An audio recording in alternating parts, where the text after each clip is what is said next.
तुम मुझसे? हाँ राजा। बहुत प्यार करती हो तुम मुझसे? हाँ राजा। जो मैं कहूँगा वो करोगी? जो मैं कहूँगा वो करोगी? आजमा कर देख। करोगी? आजमा कर देख। तू उतार अपने कपड़े, तू उतार अपने कपड़े। ये कौन सा तरीका है प्यार करने का? ये कौन सा तरीका है प्यार करने का?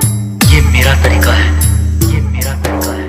मैं तुमसे प्यार करना चाहता हूँ, मैं तुमसे प्यार करना चाहता हूँ। तो मेरी मर्जी भी पूरी करनी होगी, मेरी मर्जी भी पूरी करनी होगी। अभी इसी वक्त, अभी इसी वक्त, अभी इसी वक्त। SP में सजा के सिनुरा पियावा के घर जइबू कोई सुबह विदाई हमके न देख पैबू मंगिया में सजा के सिनुरा पियावा के घर जइबू कोई सुबह विदाई हमके न देख पैबू मिलन सैया से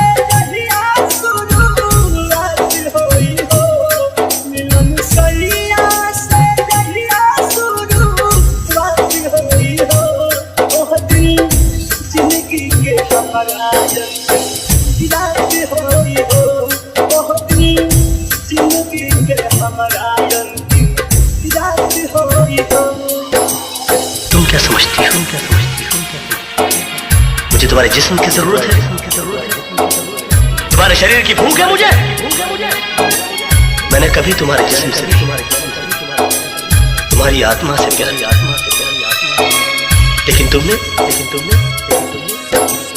तुमने मेरी कद्र नहीं की, मेरी कद्र नहीं की।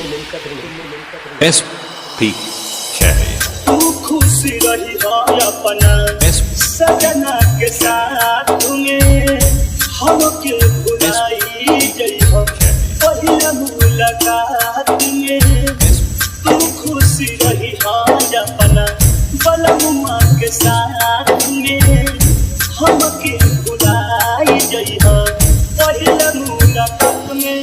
तोहरा अंगना खुशी के बारा साथ होई हो, तोहरा अंगना खुशी के बारा साथ होई हो।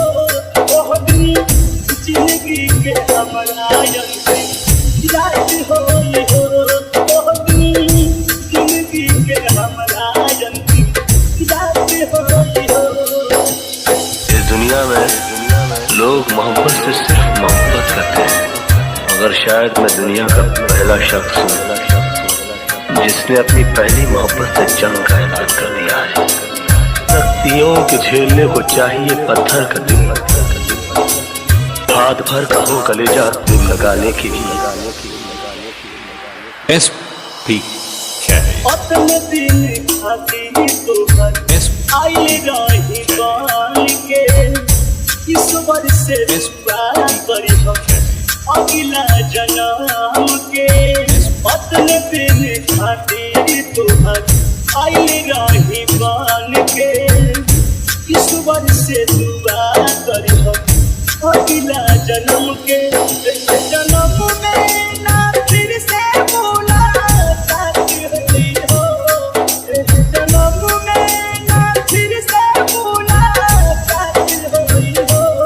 ओह दिन जिंदगी के हमरा रात होई हो, ओह दिन जिंदगी के हमरा रात होई हो। SP SP